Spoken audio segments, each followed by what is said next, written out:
Okay, so we're now going to do an example of finding a polynomial with one real and two imaginary solutions. For part of this, you should probably watch one of my previous videos where I have finding a polynomial with two imaginary solutions, because I'm going to skip a little bit of that detail. So we're given the roots as 4 and 2 plus I. If I have 2 plus I know 2 minus I also has to be a solution by the complex conjugate theorem. And my imaginaries, what it's saying is my imaginaries always have to come in pairs. So now let's turn our roots into factors. So instead of 4, I'm going to call that x minus 4. It always goes in to x minus. And this is going to be x minus 2 plus I. And this is going to be x minus 2 minus I. So I've got my x minus 4.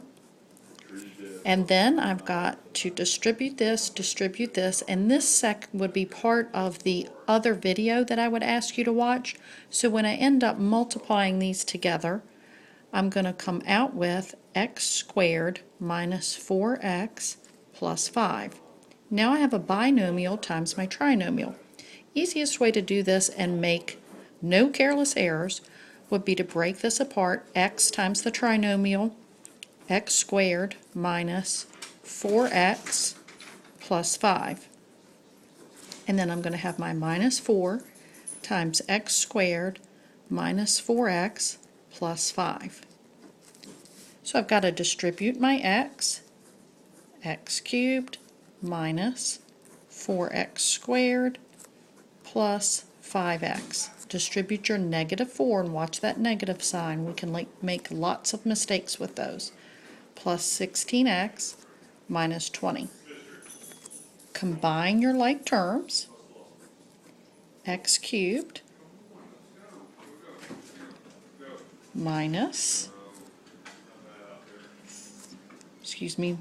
minus 8x squared. So I took care of that guy, and I took care of that guy, and that guy. These are going to make a positive 21x, took care of them, and then I've got my minus 20. And then I can do a little spot check when I graph this. I should cross the x-axis at 4, positive 4. And then I'm not going to see myself crossing the x-axis for these guys because they're imaginary.